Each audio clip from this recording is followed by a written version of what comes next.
The late afternoon sun cast long shadows across Robert Miller's fields as he finished his day's work. At 52, Robert's weathered hands told stories of decades spent tending this modest farm, the same land his father had worked before him. Though the farm provided enough to live by, luxury remained a foreign concept in his simple existence. Miles away, Elena Winters guided her sleek silver Mercedes along the winding country road.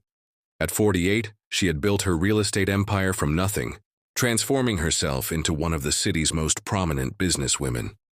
She was returning from a failed property negotiation when her car made an ominous sound, a grinding noise followed by smoke billowing from beneath the hood. "Not now," Elena muttered, easing the expensive vehicle onto the roadside. She tried restarting the engine to no avail. Checking her phone, she found no signal. The nearest town was miles away. In the distance, a modest farmhouse caught her eye.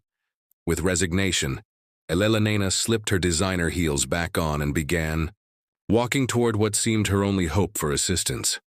Robert was washing up when he heard the knock. Opening his door revealed a striking woman in a tailored navy suit, looking decidedly out of place against his weathered porch.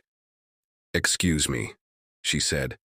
"My car broke down about half a mile back. Could I possibly use your phone?" "Of course, ma'am," Robert replied, stepping aside. "The reception's spotty out here, but you're welcome to try." Elena entered the humble home, noting its clean but worn appearance. She made calls, first to her assistant, then to a towing service that couldn't arrive until morning. Robert quietly prepared coffee. "Seems you're stuck until tomorrow," he said, offering her a steaming mug. "I can drive you to the hillside motel in town if you'd like." "That's very kind," Elena replied, surprised by the man's gentle hospitality. "I hate to impose further, but might I see your farm before we go? I rarely get to experience country life." Robert hesitated, then nodded.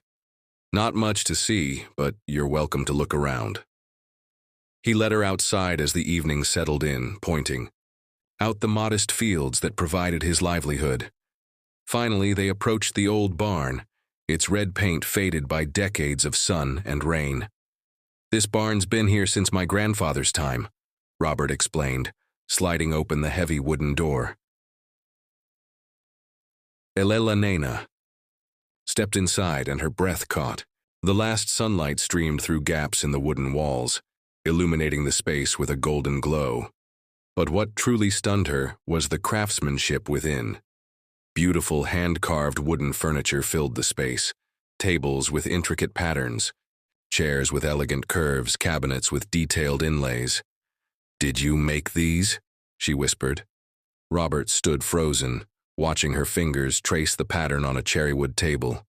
No one had seen his creations in years, this private passion he pursued in quiet evenings after his farm work was done. "Yes," he said simply, "just a hobby." Elena turned to him, seeing him truly for the first time. Not just a farmer, but an artist whose talent had remained hidden in this barn. And Robert, watching her appreciate his work with genuine admiration, felt something stir within him that had been dormant for many years. That evening, over a simple dinner, they talked for hours. Elena shared stories of business victories and lonely achievements, while Robert spoke of his life connected to the land and his woodworking dreams that never seemed practical to pursue. "Why keep such beautiful work hidden away?" she asked. "Never had the means to do anything with it," he admitted, "or maybe the courage." The next morning, before her car was towed, Elena made him a proposition, not charity, but a business opportunity. Her downtown building had space for an artisan workshop and gallery. His craftsmanship deserved to be seen, and she had the connections to make it happen.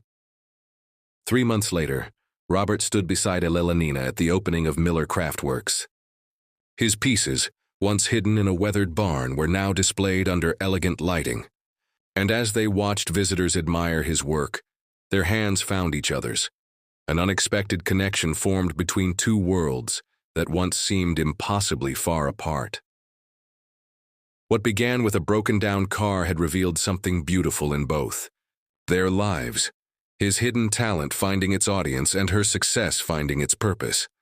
Sometimes, Robert thought, the most meaningful journeys begin with unexpected detours.